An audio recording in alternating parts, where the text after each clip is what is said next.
ಎಲ್ಲರೂ ಎಷ್ಟನೇ ತರಗತಿನಪ್ಪ? 8ನೆಯ ತರಗತಿ. ಹೌದಾ? ನಿಮಗೆ ಎಲ್ಲರಿಗೂ ಕನ್ನಡ ಅಂದ್ರೆ ಏನು? ಭಾಷೆ. ನಿಮ್ಮ ಭಾಷೆ ಯಾವುದು? ನಿಮ್ಮ ಮಾತೃಭಾಷೆ ಯಾವುದು?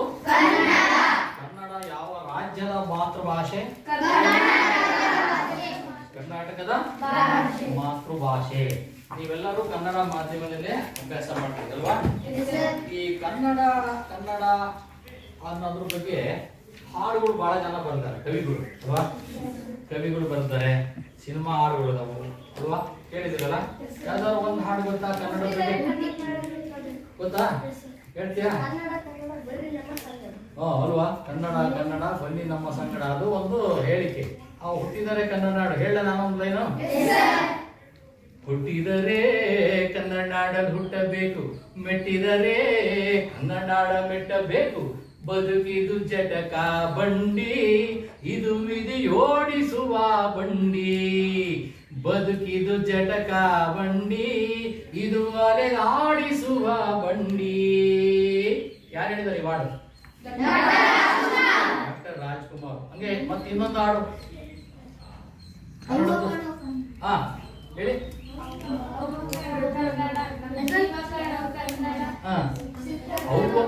ಕನ್ನಡ ಜೀವಕನೋ ಕನ್ನಡ. ಇದು ಯಾವ ಸಿನಿಮಾ ಹಾಡು? ಪಲ್ಲಕ್ಕಿ ಸಿನಿಮಾ. ಹಂಗೇನೆ ಮತ್ತೆ ಕನ್ನಡ ನಾಡಿನ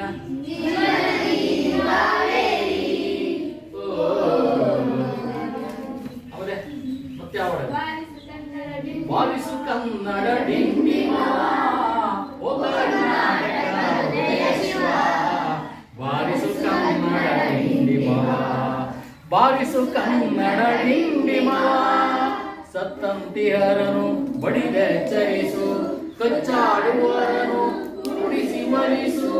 ಹೊಟ್ಟೆಯ ಕಿಚ್ಚಿಗೆ ಕಣ್ಣೀರ್ ಸುರಿಸು, ಒಟ್ಟಿಗೆ ಬಾಳುವ ತೆರದಲ್ಲಿ ಹರಸು. ಬಾರಿಸು ಕನ್ನಡ ಡಿಂಡಿಮ ಓ ಕರ್ನಾಟಕ ಬಾರಿಸು ಕನ್ನಡ ಡಿಂಡಿಮ. ಹಂಗೇನೆ ಕನ್ನಡದ ಅಕ್ಷರಗಳನ್ನು ಇಟ್ಕೊಂಡು ಹಾಡಿರೋದು ಗೊತ್ತಿಲ್ಲ? ಈ ಕನ್ನಡದ ಅಕ್ಷರಮಾಲೆ, ಅಮ್ಮ ಎಂಬುದು ಕಂದನ ಕರುವಿನ ಕರೆಯೋಲೆ. ಈ ಕನ್ನಡದ ಅಕ್ಷರಮಾಲೆ, ಅಮ್ಮ ಎಂಬುದು ಕಂದನ ಕರುವಿನ ಕರೆಯೋಲೆ. ಕೇಳಿದಿರಲ್ಲ? ಈಗ ಅನೇಕ ಹಾಡುಗಳು, ಸಿನಿಮಾ ಹಾಡುಗಳು ಇದಾವೆ, ಕವಿಗಳು ಹಾಡಿದಾವೆ. ಇವರೆಲ್ಲ ಯಾಕೆ ಕನ್ನಡದಲ್ಲೇ ಕನ್ನಡದ ಬಗ್ಗೆ ಭಕ್ತಿ ಇಟ್ಕೊಂಡು ಗೌರವ ಇಟ್ಕೊಂಡು ಬರೆದ್ರು ಅಂದ್ರೆ, ಇದು ನಮ್ಮ ಭಾಷೆ, ಮಾತೃಭಾಷೆ ಅಲ್ವಾ? ನಮ್ಮ ಹೆತ್ತ ಭಾಷೆ, ಹೆತ್ತ ಒಂದು ಭಾಷೆ ಅಲ್ವಾ? ಹುಟ್ಟಿದ ನಾವು ಕಲಿಯೋದು ಕನ್ನಡ. ಹೀಗೆ ಈ ಕನ್ನಡದ ಭಾಷೆ ಅಕ್ಷರಗಳಿಂದ ಆಗಿದೆ, ಅನೇಕ ಅಕ್ಷರಗಳಿಂದ ಆಗಿದೆ ಅಲ್ವಾ? ಅಕ್ಷರ ಅಂದ್ರೆ ಏನು?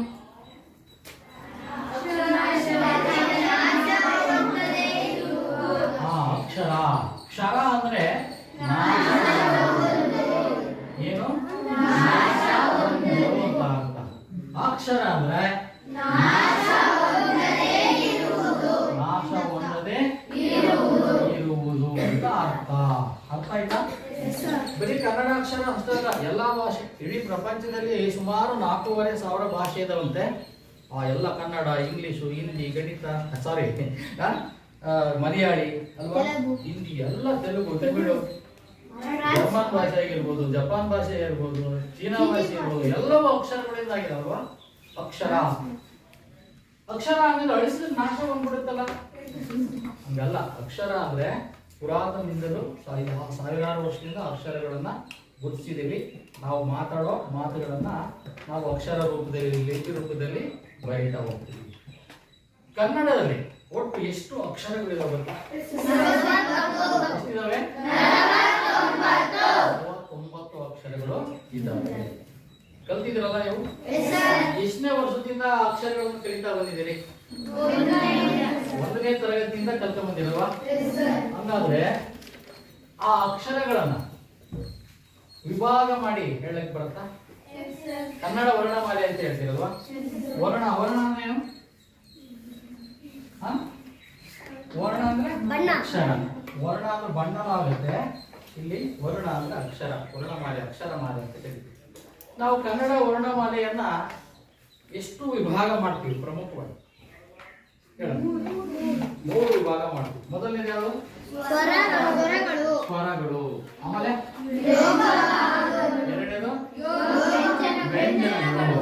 ಮೂರನೇದು ಅವರ್ಗೀಯ ವ್ಯಂಜನಗಳು. ವ್ಯಂಜನಗಳಲ್ಲಿ ಮತ್ತೆ ಎರಡೆರಡು ಬರ್ತವೆ ಅಲ್ವಾ? ಮನೆಗೆ ಬರ್ತವೆ. ಸರಿ, ಸ್ವರಗಳಲ್ಲಿ ಎಷ್ಟು ಭಾಗವಾಗಿ ಮಾಡ್ತೀವಿ? ಅಲ್ಲ, ಯಾವ್ಯಾವ?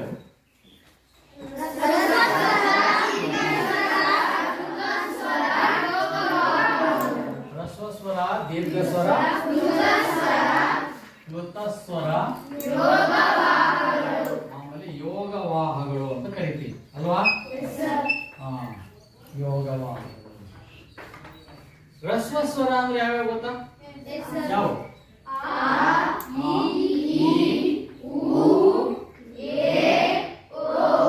ಇವು ಏನು? ದೀರ್ಘ ಸ್ವರಗಳು ಅಂದ್ರೆ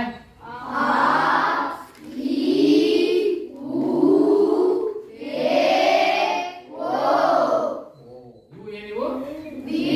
ಸ್ವರಗಳು. ಅಂದ್ರೆ ವೃತ್ತಸ್ವರಗಳು ಯಾವುವು?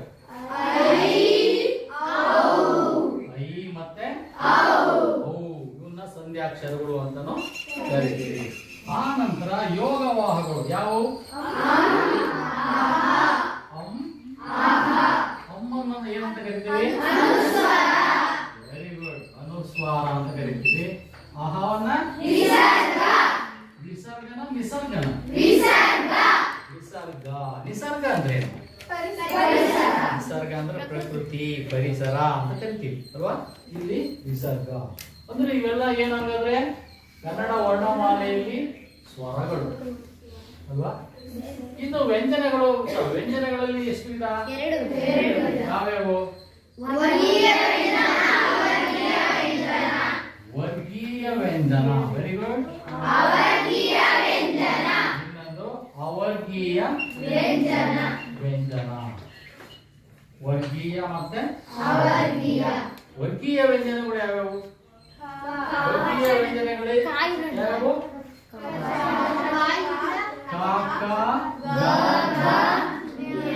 ಕಾಕ ಗ ಗ ನ್ಯ. ಆಮೇಲೆ ಚ ಚ ಜ ಜ ನ್ಯ.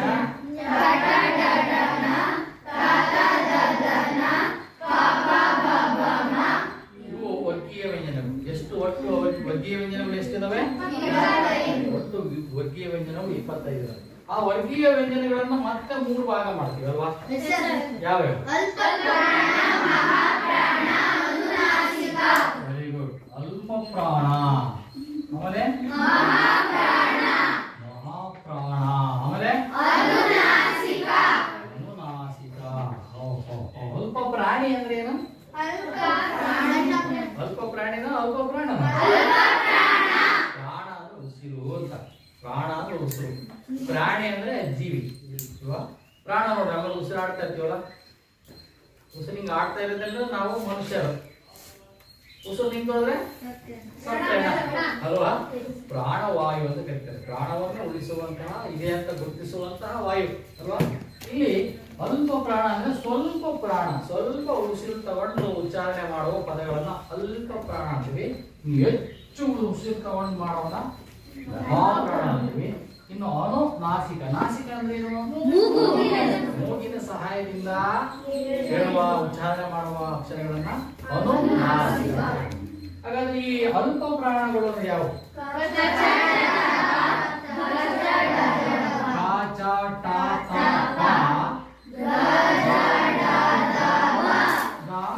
ಇವು ಅಲ್ಪ ಪ್ರಾಣಗಳು. ಮಹಾಪ್ರಾಣಗಳು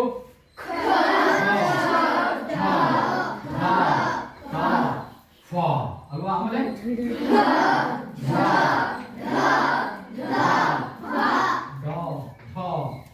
ಇವು ಮಹಾಪ್ರಾಣಗಳು. ಹೇಳಂತವು ಇವು ಕಾಜ ಟಾತ ಪ ಗಜ ಡಾದ ಅಂತ. ಇದನ್ನ ಖ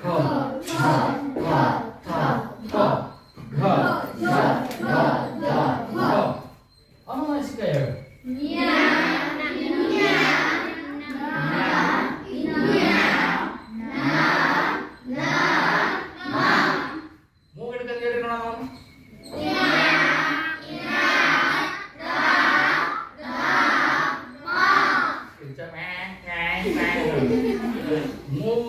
ಮೂಗಿನ ಸಹಾಯದಿಂದ ಹೇಳಿದ್ರೆ ಅವು ಸ್ವಚ್ಛವಾಗಿ ಬರ್ತಾವ. ನ್ಯ ಇದು ಈ ಬರುವುದು ಇನ್ಯ ನ್ಯ ಇನ್ಯ ನ ನ ಮ. ಗೊತ್ತಾಯ್ತಾ? ಇವು ಅನುನಾಸಿಕ ಅಕ್ಷರಗಳು ಅಂತ ಹೇಳಿ ಕರಿತೇವೆ. ಹಿಂಗೆ ಅಕ್ಷರಗಳನ್ನ ವಿಭಾಗ ಕ್ರಮದಲ್ಲಿ ನಾವು ನೋಡ್ತಾ ಹೋಗ್ತೀವಿ. ವಿಭಾಗ ಅಂತಂದ್ರೆ ನೀವು ಈಗ ಶಾಲೆಗೆ ಬರ್ತೀರಿ, ಒಳ ಬಂದ ತಕ್ಷಣ ಯಾವ ಶಾಲೆ ಮಕ್ಕಳು ನೀವು ಅಂದ್ರೆ ಏನ್ ಹೇಳ್ತೀರಿ?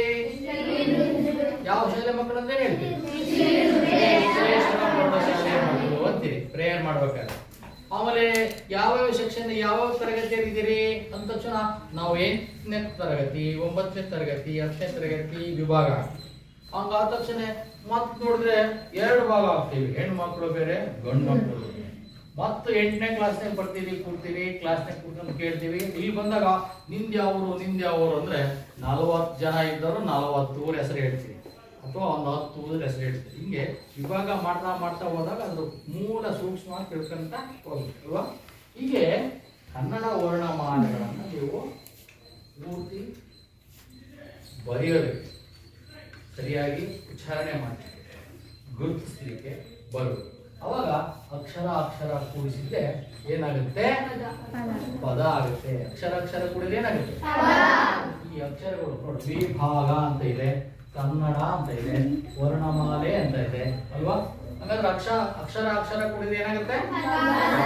ಪದ ಕೂಡಿದ್ರೆ ವಾಕ್ಯ ಆಗುತ್ತೆ. ಹಂಗಾದ್ರೆ ಮುಂದಕ್ಕೆ ಹೋಗ್ಬೇಕು. ಈಗ ಅಕ್ಷರ ಗೊತ್ತಾಯ್ತು. ಅಕ್ಷರ ಆಗಿಂದ ಇನ್ನೊಂದು ಸ್ವಲ್ಪ ಇದೆ ನಡುವೆ ಮೆಟ್ಲು. ಯಾವುದು? ಕಾ ಗುಣಿತ ಅಕ್ಷರ. ಕಾ ಗುಣಿತ ಗುಣಿಸೋದು, ಕಾ ಅಕ್ಷರವನ್ನು ಗುಣಿಸೋದು. ಗಣಿತದಲ್ಲಿ ಗುಣಿಸ್ತಿರಲ್ಲ, 2 × 2 = 8 ಅಲ್ಲ? 2 × 2 4. ಹೀಗೆ ಅಕ್ಷರಗಳನ್ನು ಗುಣಿಸ್ತೀವಿ. ಇಲ್ಲಿ ಯಾವ್ಯಾವ ಅಕ್ಷರಗಳನ್ನು ಗುಣಿಸ್ತೀವಿ ಗೊತ್ತಾ? ಗುಣಾಕಾರ ಅಂತ ಹೇಳ್ತೀವಿ. ಇದನ್ನ ಆಮೇಲೆ ಬರ್ಕೊಳ್ಳೋದು. ಈಗ ಗುಣಾಕಾರ ಅಂದ್ರೆ ಯಾವ್ಯಾವ ಅಕ್ಷರಗಳನ್ನು ಗುಣಿಸಿದ್ರೆ ಗುಣಾಕಾರ ಆಗ್ತವೆ? ಯಾವ? ಮೊದಲು ಸ್ವರಗಳು ಇಂಟು ಗುಣಿಸ್ಬೇಕು. ಯಾವನ್ನ? ವ್ಯಂಜನಗಳು. ಸ್ವರಗಳು ಎಷ್ಟಿದಾವೆ? 13 ಇದಾವೆ ಸ್ವರಗಳು. ವ್ಯಂಜನಗಳು ಎಷ್ಟಿದಾವೆ? 25 + 30 ಎಷ್ಟು? 34. 13 × 34. ಇವು ನೆಂಟ್ರು. ಇವುಗಳ ಜೊತೆ ಇವು ಯುದ್ಧ ಮಾಡ್ಬೇಕು ಅಥವಾ ನೆಂಟಸ್ಗೆ ಮಾಡ್ಬೇಕು.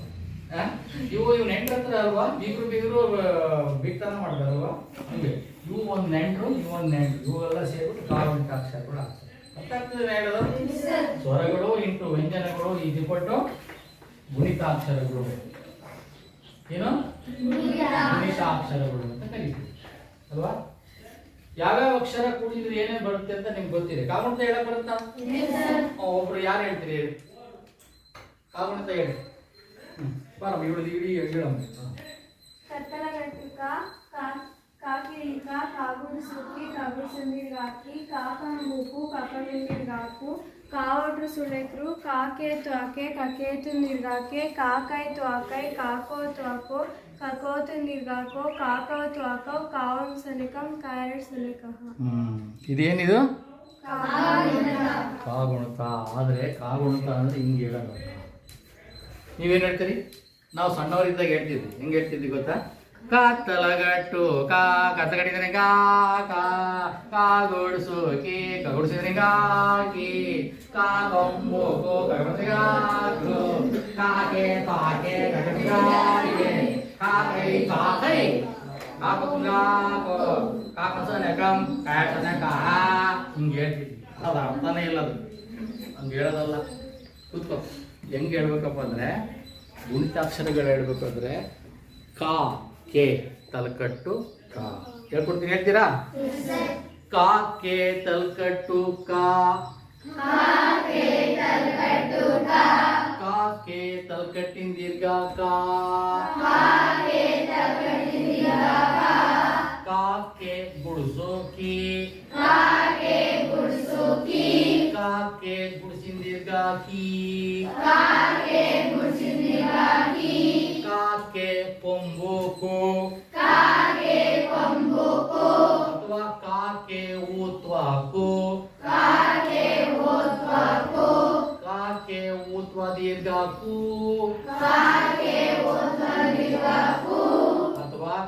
ಕಾಕೆ ಊತ್ವ ಊ ಕಾಕೆ ಏತ್ವ ಕೆ ಕಾಕೆ ಏತ್ವ ಕೆ ಕಾಕೆ ಐತ್ವ ಕೈ ಕಾಕೆ ಓತ್ವ ಕೋ ಕಾಕೆ ಓತ್ವ ದೀರ್ಘ ಕೋ ಕಾಕೆ ಔತ್ವ ಕೌ ಕಾಕೆ ಒಂದ್ ಸೊನ್ನೆ ಕಂ ಕಾಕೆ ಎರಡ್ ಸೊನ್ನೆ ಕಹ ಹಿಂಗೆ ಕಂಠಪಾಠ ಮಾಡಬೇಕು.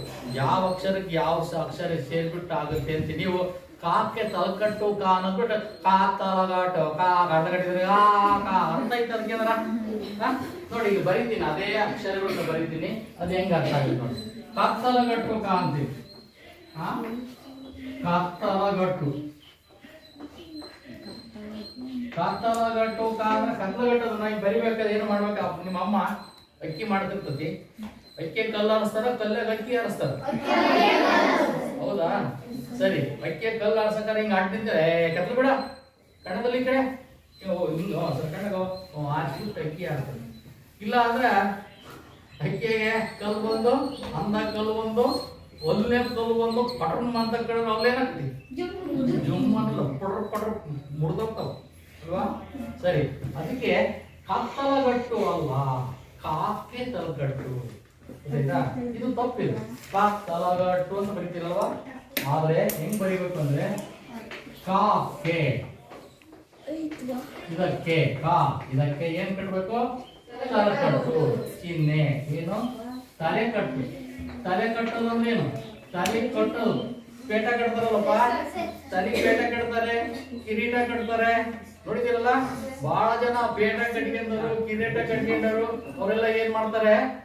ಆಮೇಲೆ ಅಧಿಕಾರ ಮಾಡ್ತಾರೆ. ಕಾಕೆ ತಲಕಟ್ಟು ಅಂತಂದ್ರೆ ಒಂದು ಕಿರೀಟವನ್ನು ಇಡೋದು. ಕಿರೀಟ ಇಟ್ರೆ ರಾಜ ಆಗ್ತಾನೆ, ತಲೆ ಪೇಟೆ ಇಟ್ರೆ ಯಜಮಾನ ಆಗ್ತಾನೆ, ಮನೆ ಯಜಮಾನ, ಊರ ಯಜಮಾನ ಅಲ್ವಾ, ನಾಡಿನ ಯಜಮಾನ ಅಲ್ವಾ? ಹಿಂಗೆ ಕಟ್ಟೋದು, ತಲೆಯನ್ನ ಕಟ್ಟೋದು ಅಂದ್ರೆ ತಲೆಗೆ ಕಟ್ಟಬೇಕು. ತಲೆ ಕಟ್ಟು, ತಲೆ ಕಟ್ಟಿ ದೀರ್ಘ. ಅರ್ಥ ಆಯ್ತಾ?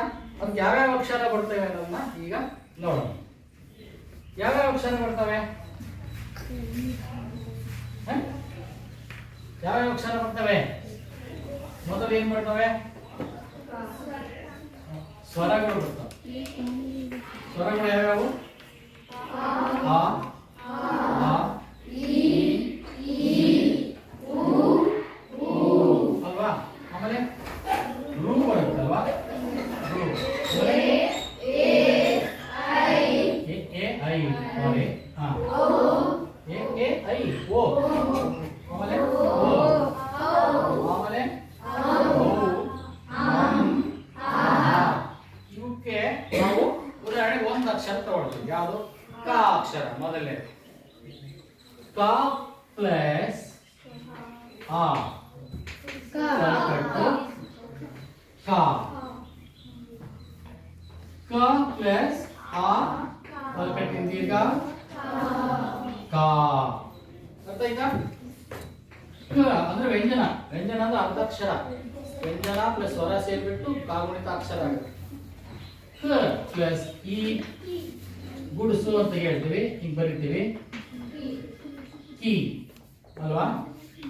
ಕ ಪ್ಲಸ್ ಈ ಏನಾಗುತ್ತೆ? ಏನಾಗುತ್ತೆ? ಈ ಹೇಳಿ. ಕ ಪ್ಲಸ್ ಕೊಂಬು. Very good. ಕ ಪ್ಲಸ್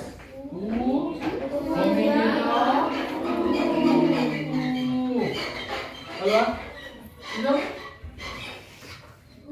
ಕ ಪ್ಲಸ್ ರು ಒಟ್ಟು ಸುಳಿ ರು. ಕ ಪ್ಲಸ್ ಎ ಈಕ್ವಲ್ಸ್ ಕ ಪ್ಲಸ್ ಎ ಈಕ್ವಲ್ಸ್ ಎ. ಕಾಕ್ಕೆ ಐತ್ವ ಕಾಕೆ ಐತ್ವ ಕಾಕೆ ಓತ್ವ ಕೋ ಕಾಕೆ ಓತ್ವ ಈಗ ಓ ಕಾಕೆ ಔತ್ವ ಅಲ್ವಾ ಕಾಕೆ 1 0 ಕಾಕೆ 2 0 ಅರ್ಥ ಆಯ್ತಾ ನೀವು ಇದುವರೆಗೂ ಕಾ ತಲಗಾಟು ಕಾ ಕಾಪಾಡ್ರಿ ಮೇಲೆ ಏನ್ ಹೇಳ್ಬೇಕು ಕಾಕ್ ತಲಕಟ್ಟು ಮುಂದೆ ಜೋರಾಗಿ ಹೇಳ್ತೀನಿ ಕೇಳ್ತೀರಾ ಕಾಕ್ಕೆ ತಲಕಟ್ಟು ಕಾಕ್ ತಲಕಟ್ಟಿಂದೀಗ ಕಾಕೆ ಗುಡಿಸು ಕಿ ಕಾಕೆ ಗುಡಿಸಿದೀಗ ಕಿ ಕಾಕೆ ಕೊಂಬು ಕೋ ಕಾಕೆ ಕೊಂಬಿದೀಗ ಕೋ ಕಾಕೆ ಒಟ್ಟು ಸುಳಿ ಕ್ರು ಕಾಕೆ ಏತ್ವ ಕೆ ಕಾಕೆ ಏತುದೀಗ ಕೆ ಕಾಕೆ ಐತ್ವ ಕೈ ಕಾಕೆ ಓತ್ವ ಕೋ ಕಾಕೆ ಓತುದೀಗ ಕೋ ಕಾಕೆ ಔತ್ವ ಕೌ ಕಾಕೆ 1 0 ಕಂ ಕಾಕೆ 2 0 ಹೇಳ್ತೀರಾ ಹಿಂಗೆ ಇದೇ ತರ ನೀವು ಪ್ರತಿದಿನ ಮನೆ ಕೆಲಸ ಮಾಡ್ಕೊಬೇಕು ಹೋಮ್ವರ್ಕ್ ಅಂತಿರಲ್ಲಪ್ಪ ಪ್ರತಿದಿನ ಏನ್ ಬರೀಬೇಕು 5 ಸಾಲು ಬರೀ ಕಾಕ ಗ ನ್ಯ ಮೊದಲು ಕಾಕ ಗ ನ್ಯ ಏನ್ ಬರೀಬೇಕು ಇಲ್ಲಿ ಕಾ ಹಾಕಿದಿರಿ ಇನ್ನೊಂದು ಮಹಾಪ್ರಾಣ ಖ ಹಾಕ್ತೀರಿ ಘ ಹಾಕ್ತೀರಿ ಇನ್ನೊಂದು ಘ ಹಾಕ್ತೀರಿ ನ್ಯ ಹಾಕ್ತೀರಿ ನಿಮಗೆ ಗೊತ್ತಾಯ್ತಾ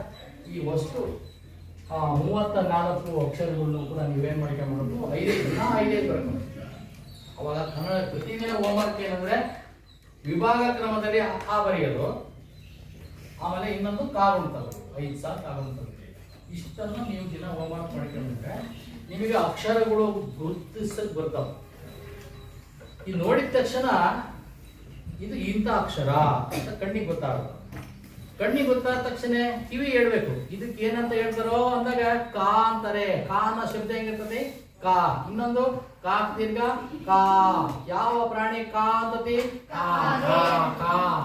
ಇದು ಕಾಕ್ ದೀರ್ಘ ಕಾ ಅಲ್ವಾ ಹಿಂಗೆ ಶಬ್ದ ಕಿವಿನೂ ಕೇಳ್ತೀವಿ ಯಾವ ಕಣ್ಣು ನೋಡ್ತತೋ ಕಿವಿ ಯಾವ ಅಕ್ಷರನ ಸರಿಯಾಗಿ ಕೇಳಿಸ್ಕೊಳ್ಳುತ್ತೋ ಅವೆರಡು ಕಣ್ಣು ನೋಡಿದ್ದು ಕಿವಿ ಕೇಳಿದ್ದನ್ನ ಮನಸ್ಸಿನಲ್ಲಿ ಇಟ್ಕೊಳ್ಳುತ್ತೆ ಮನಸ್ಸು ನೋಡ್ತಾ ಇಲ್ಲ ಮನಸ್ಸು ಕ್ಯಾಚ್ ಮಾಡೋದು ಮನಸ್ಸು ಕ್ಯಾಚ್ ಮಾಡಿಬಿಟ್ಟು ಏನು ಮಾಡುತ್ತೆ ಅದು ಒಳಗಡೆ ಇನ್ನೊಂದು ಇರ್ತದೆ ಹಾರ್ಟ್ ಹೃದಯದೊಳಗೆ ಕೊಡ್ತದೆ ಆ ಹೃದಯ ಕ್ಯಾಚ್ ಮಾಡಿ ಭದ್ರವಾಗಿ ಇಟ್ಕೊಂಡ್ಬಿಡುತ್ತೆ ಗೊತ್ತಾಯ್ತಾ ಕಣ್ಣು ತಕ್ಷಣ ಈಗೇನು ಕ್ಲಾಸ್ನಾಗ ಇದ್ದೀರೋ ಮೇಷ್ಟ್ರು ಪಾಠ ಮಾಡಕ್ಕಾರ ಏನು ಹೇಳ್ತಾರೋ ಅದನ್ನ ನೋಡ್ತಾ ಇದ್ದೀರಿ ಮೇಷ್ಟ್ರನ್ನೇ ನೋಡ್ತಾ ಇದ್ದೀರಿ ಅವಾಗ ಕಿವಿ ಮೇಷ್ಟ್ರು ಏನು ಹೇಳ್ತಾರೆ ಅದನ್ನೇ ಕೇಳಿಸ್ಕೊಳ್ತಾ ಇರುತ್ತೆ ಅವೆರಡು ಕೇಳಿಸಿದ ತಕ್ಷಣ ಮನಸ್ಸಿನಲ್ಲಿ ನೆನ್ಪಿರ್ತದೆ ಈ ತಕ್ಷಣ ಅದು ಸ್ವಲ್ಪ ದಿನ ನೆನ್ಪಿಡ್ಕೊಂತದೆ ಸ್ವಲ್ಪ ಸಮಯ 1 ದಿವಸ 2 ದಿವಸ ಮರ್ತ್ಬಿಡ್ತದೆ ಮನಸ್ಸು ಅದು ಸ್ವಲ್ಪ ಭಾಳ ನೆನ್ಪಿಟ್ಕೊಳಲ್ಲ ಅದು ಕ್ಯಾಚ್ ಮಾಡಿದ್ದ ಹೃದಯಕ್ಕೆ ಹೋಗಿಬೇಕು ಆ ಹೃದಯ ಸ್ಟಾಪ್ ಮಾಡ್ತು ಅಂದ್ರೆ ಇನ್ನೊಂದು 3 ವರ್ಷ ಬಾಳ್ತೀರಿ ಅಂದ್ರು ಮುದುಕಾಗಿರ್ತೀರಲ್ಲ ನೀವು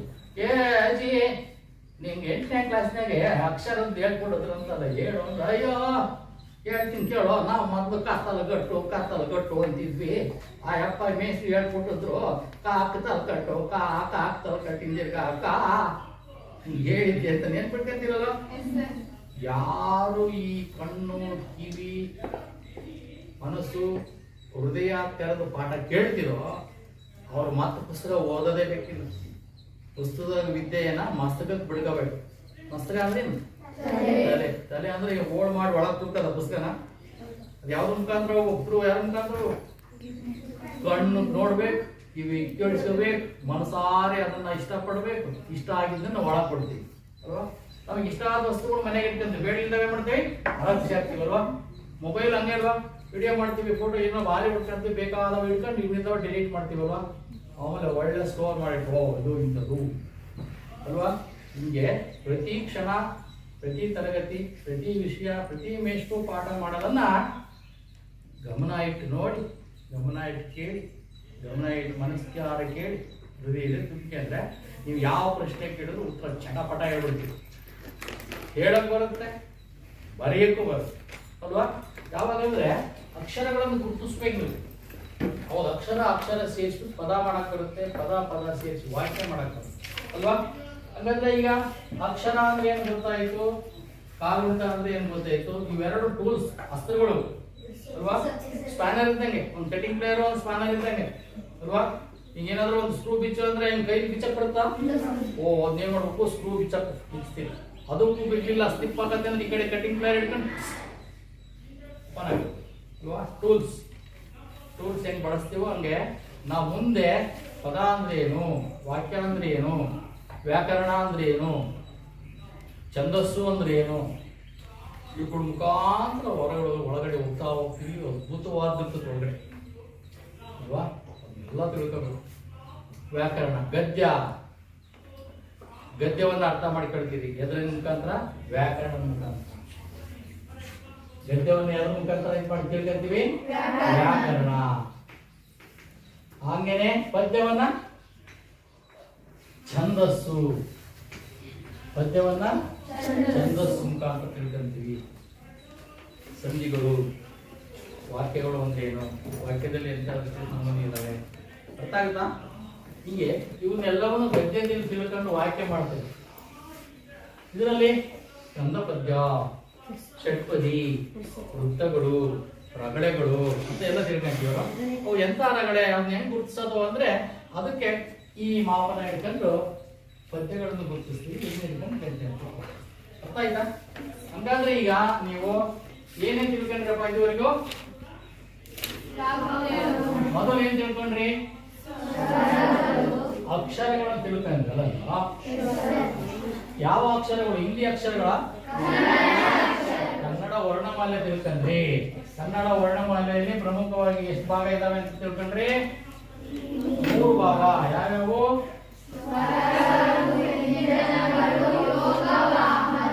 ಸ್ವರಗಳಲ್ಲಿ ಎಷ್ಟು ವಿಧ?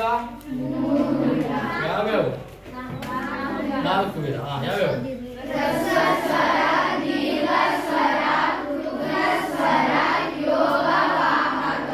ಹಂಗೇನೆ ವರ್ಗೀಯ ವ್ಯಂಜನಗಳಲ್ಲಿ ಎಷ್ಟು ವಿಧ? 3. ಯಾವ್ಯಾವು?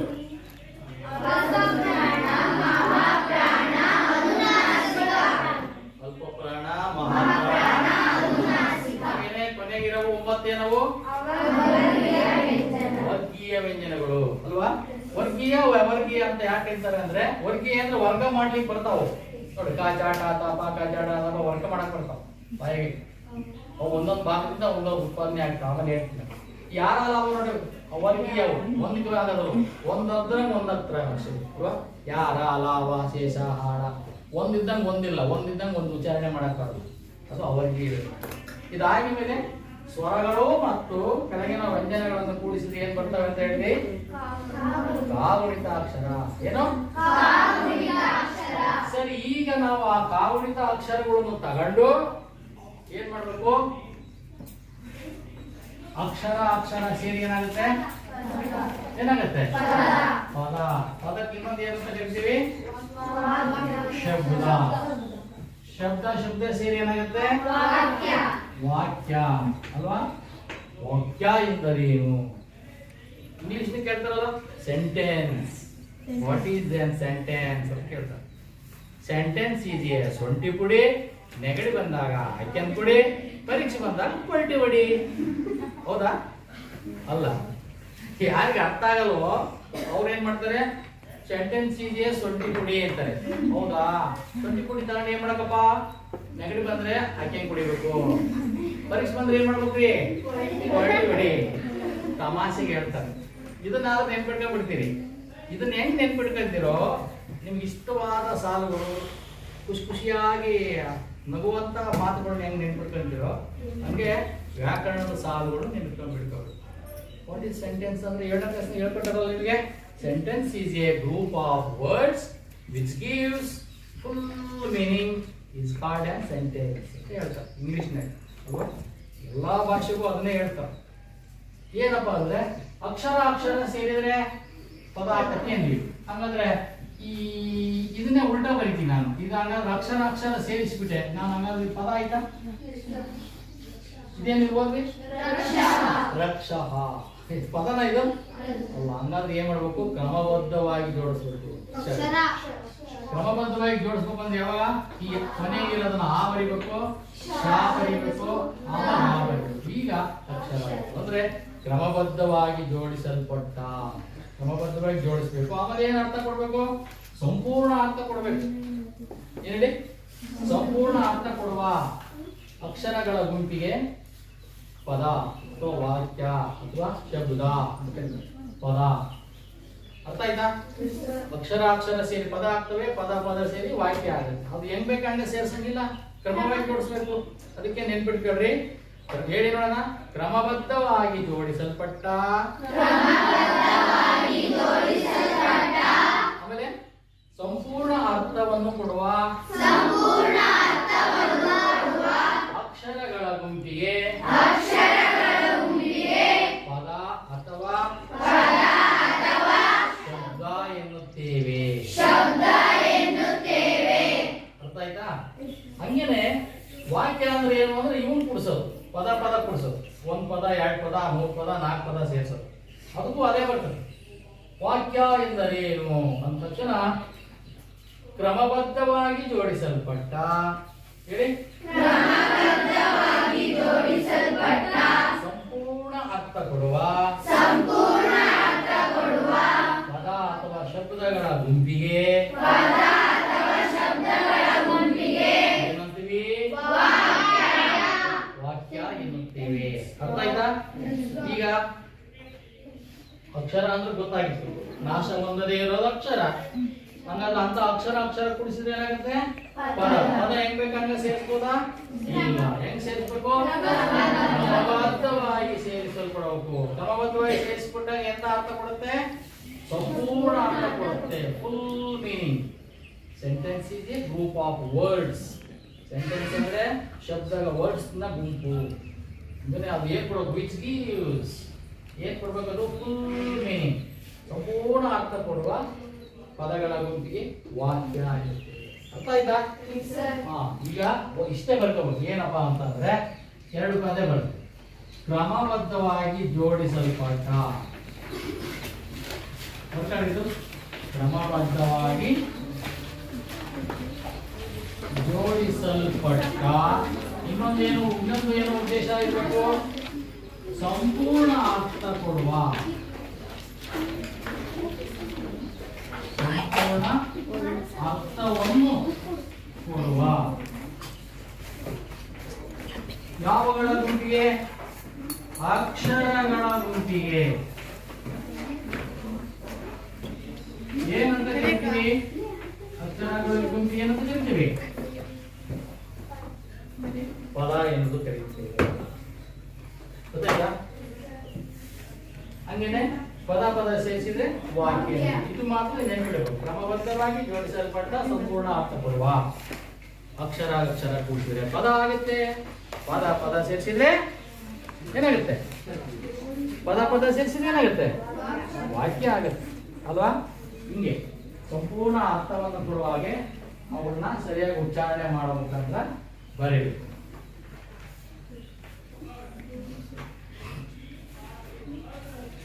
ಇದಿಷ್ಟೇ ಲೈನ್ ಬರ್ಬೇಕು. ನಾಳೆ ಈ ಪಾಠ ಮಾಡಿದ್ದೇನಲ್ಲ, ಇದ್ರ ಸಂಬಂಧ ಒಂದು 25 ಪ್ರಶ್ನೆಗಳಿಗೆ ಉತ್ತರ ಬರ್ಕೊಂಡ್ಬರೋದು.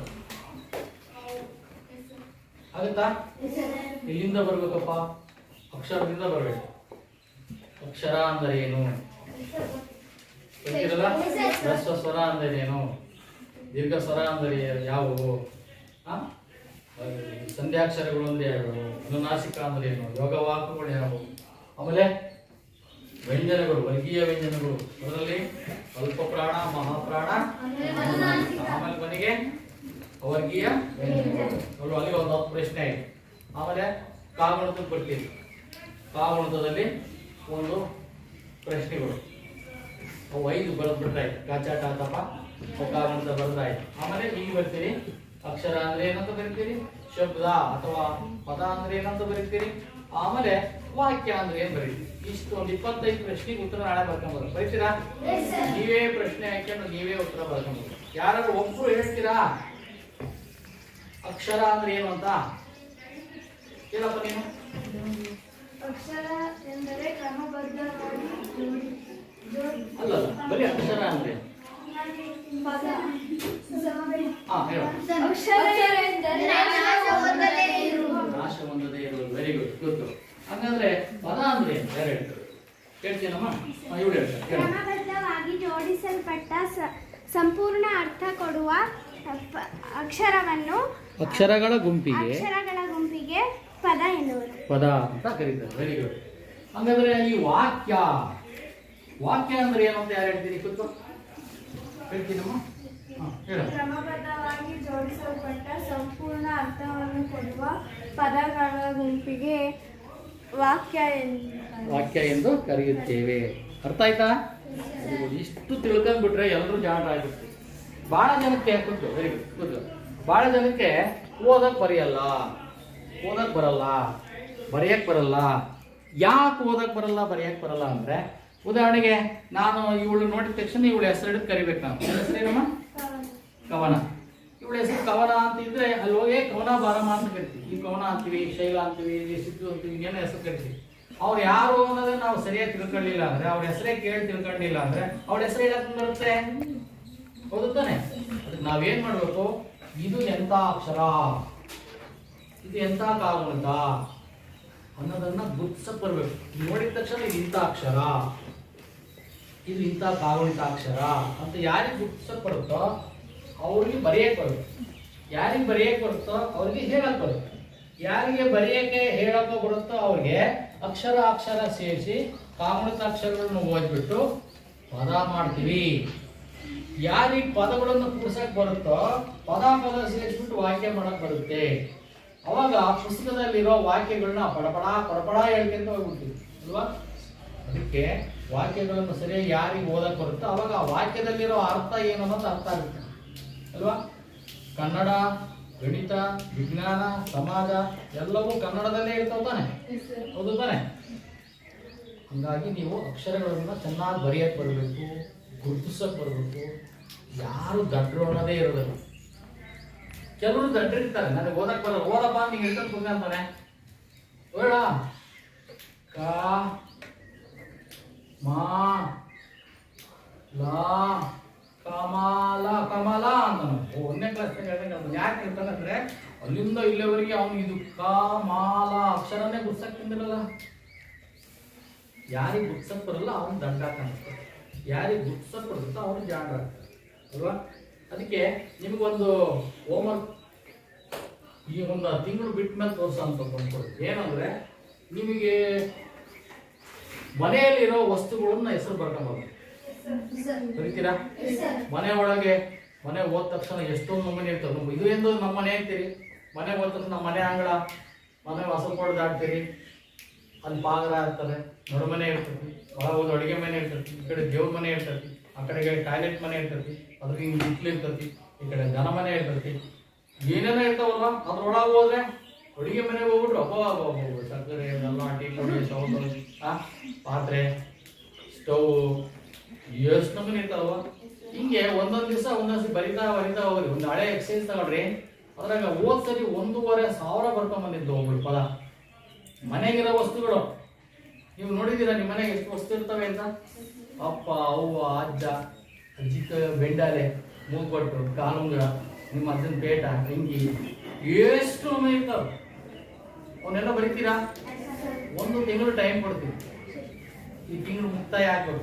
1ನೇ ತಾರೀಕಿಗೆ ನಿಮ್ಗೆ ಪ್ರೈಸ್ ಕೊಡ್ತೀನಿ. ಯಾರು ಹೆಚ್ಚು ಶಬ್ದಗಳನ್ನು ಬರ್ಕೊಂಬಂದಿರ್ತಾರೋ ಅವರಿಗೆ ನಾನು 150 ರೂಪಾಯಿ ಪ್ರೈಸ್. ಸೆಕೆಂಡ್ ಬಂದವರಿಗೆ 100 ರೂಪಾಯಿ ಗೊತ್ತಾಯ್ತಾ? ಅಥವಾ ಬೇಡ 200 ರೂಪಾಯಿ ಕೊಡ್ತೀನಿ. ಫಸ್ಟ್ ಪ್ರೈಸ್ ಬಂದವರಿಗೆ 200 ರೂಪಾಯಿ, ಸೆಕೆಂಡ್ ಪ್ರೈಸ್ ಬಂದರೆ 150, ಥರ್ಡ್ ಪ್ರೈಸ್ ಬಂದರೆ 100 ರೂಪಾಯಿ. 3 ಪ್ರೈಸ್ ಕೊಡ್ತೀನಿ. ಯಾರು ಹೆಚ್ಚು ಬರ್ಕೊಂಬಂದಿರ್ತೀವಿ ನೋಡಿ. ಇವಾಗಲೇ ಬರೀ ಒಂದು ಪುಸ್ತಕ ಇಡ್ರಿ, ಅಲ್ಲಿ ದಿನ ಒಂದೊಂದೇ ಬರಿತಾ ಹೋಗಿ. ಹೊರಗಡೆ ಅಂಗಳದಲ್ಲಿ ನಿಂತ ತಕ್ಷಣ ಕಾಣುತ್ತೆ ಅದ್ಯಾವ ಗಿಡ ಇದೆ, ಇದ್ಯಾವ ಮರ ಇದೆ, ಅಲ್ಲಿ ಇದೆ, ಕುಂಟೆ ಇದೆ, ಹೊರಗಡೆ ಗಾಡಿ ಇದೆ, ಎತ್ತಿದೆ, ಎತ್ತಿಕೊಳ್ಳಾಗೆ ಆ ಕಡೆ ಇದೆ. ಅರ್ಥ ಆಗುತ್ತಲ್ಲ? ನಾನು ಇಷ್ಟು ಯಾಕೆ ಹೇಳ್ತೀನಿ ಅಂದ್ರೆ ನಿಮ್ಮ ಮನೆಗಿರೋ ವಸ್ತುಗಳನ್ನೇ ನೀವು ಓದೋದು ಬರೆಯೋದು ತಿಳಿಬೋದು ಅದ್ರ ಮುಖಾಂತರ ಅಲ್ವಾ? ಹಿಂಗೆ ಎಲ್ಲ ನೋಡಿದ್ರು ಅಕ್ಷರಗಳು ಕಾಣಬೇಕು. ಎಲ್ಲ ಅಕ್ಷರಗಳಿಂದಲೇ ಆಗಿದೆ ಅಲ್ವಾ? ಏನಾಗಿದೆ? ಏನಿದು? ಬ್ಯಾಗ್. ಇಂಗ್ಲಿಷ್ನೇ BAG ಬ್ಯಾಗ್, ಕನ್ನಡದಾಗ ಚೀಲ. ಚೀಲ ಅಂತ ಬರೆಯೋದ ತಕ್ಷಣ ಏನ್ ಮಾಡ್ತೀರಿ? ಚಾಪ್ ಕುರ್ಸಿನ ದೀರ್ಘ ಚೀ, ಲಾಕ್ ತಲಕಟ್ಟು ಲಾ, ಚೀಲ. ಯಾರ ಚೀಲ? ನನ್ನ ಚೀಲ. ನನ್ನ ಚೀಲ ಅಂತ ಬರೆಯೋ ನಾವು ನನ್ನ ಚೀಲ. ಎಂತ ಚೀಲ? ಕೈ ಚೀಲನೋ, ಶಾಲೆ ಚೀಲನೋ, ತರಕಾರಿ ತರ ಚೀಲನೋ ಅಲ್ವಾ? ಸರಿ, ಹೀಗೆ ಪ್ರತಿಯೊಂದು ಅಕ್ಷರನೂ ಕೂಡ ನೀವು ಗುರುತಿಸಕ್ ಬರಬೇಕು. ಯಾರಿಗೆ ಅಕ್ಷರ ಗುರ್ಸಕ್ ಬರುತ್ತೆ, ಯಾರಿಗೆ ಸರಿಯಾಗಿ ಉಚ್ಚಾರಣೆ ಮಾಡಕ್ ಬರುತ್ತೆ ಅಕ್ಷರ, ಅವರೆಲ್ಲರೂ 100ಕ್ಕೆ 100 ಮಾರ್ಕ್ಸ್ ತೆಗಿತಾರೆ. ಈ ಸರಿ 100ಕ್ಕೆ 100 ಮಾರ್ಕ್ಸ್, 9th 100ಕ್ಕೆ 100, 10th ಬಂದು 125ಕ್ಕೆ 125 ಮಾರ್ಕ್ಸ್ ತೆಗಿತಾರೆ. ಗೊತ್ತಾಗತ್ತಾ? ಜಾಗ್ರತೆ. ಯಾರು ಕನ್ನಡದಲ್ಲಿ ಚೆನ್ನಾಗಿ ಓದೋದು ಬರೆಯೋದು ಕಲಿತೀರೋ ಅವ್ರಿಗೆ ಗಣಿತ, ವಿಜ್ಞಾನ, ಸಮಾಜ ನೀರು ಕುಡ್ದಂಗೆ ಆಗುತ್ತೆ, ಜೇನು ಸೌದಂಗೆ ಆಗುತ್ತೆ ಅಲ್ವಾ? ನೀರು ಕುಡ್ದಂಗೆ ಗಡಗಡ ಕುಡಿಬೋದು. ಜೇನು ಚಪ್ಪರಿಸಿ ಇನ್ನೂ ಓದ್ಬೇಕು, ಇನ್ನೂ ಬರಿಬೇಕು ಅನಿಸ್ತದಲ್ವಾ? ಪ್ರೀತಿಯಿಂದ ಕಲಿಬೇಕು, ಬಹಳ ಗೌರವದಿಂದ ಮೇಷ್ಟ್ರುಗಳನ್ನ ಕಾಣಬೇಕು. ಗೊತ್ತಾಯ್ತಾ? ಯಾರಿಗೆ ಮೇಷ್ಟ್ರ ಮೇಲೆ ಪ್ರೀತಿ ಇರ್ತದೋ, ಯಾರು ಅವ್ರನ್ನ ಕಂಡ್ರೆ ಗೌರವ ಕೊಡ್ಬೇಕು ಅನ್ಸುತ್ತೋ ಅವ್ರು ಜಾಣರಾಗ್ತಾರೆ. ಮನೆಗೆ ಅಪ್ಪ ಅಮ್ಮ ಅಜ್ಜ ಅಜ್ಜಿಗಳನ್ನ ಪ್ರೀತಿ ಗೌರವದಿಂದ ಕಾಣಬೇಕು ಮನೆಯೊಳಗೆ. ಶಾಲೆ ಬಂದ್ರೆ ಎಲ್ಲ ಮೇಷ್ಟ್ರುಗಳನ್ನು ನಮ್ಮ ತಂದೆ ತಾಯಿ ತರ ಕಾಣಬೇಕು, ಗೌರವದಿಂದ ಕಾಣಬೇಕು. ಯಾರು ಅವರಿಬ್ಬರಿಗೂ ಬೆಲೆ ಕೊಡ್ತಾರೆ, ಗೌರವ ಕೊಡ್ತಾರೆ, ಅವ್ರು ಸಹಜವಾಗಿ ಜಾಣರು ಆಗ್ತಾರೆ. ಅರ್ಥ ಆಯ್ತಾ? ಸರಿ, ಮುಂದಿನ ಸರಿ ಮುಂದೆ ಹೋಗೋಣ. ಪದ ಅವನ್ನೆಲ್ಲ ಸೇರಿಸಿ ವಾಕ್ಯ ಅಂದ್ರೇನೋ, ವಾಕ್ಯದಲ್ಲಿ ಇರ್ತೀರಾ, ವ್ಯಾಕರಣ, ಛಂದಸ್ಸು ಅದು ಇದು ಇರುತ್ತೆ. ಓಕೆ, ಸರಿ. ನಾಳೆ ಒಂದು 25 ಪ್ರಶ್ನೆ ಉತ್ತರ ಬರ್ಕೊಂಡು ಬರ್ತೀರಾ?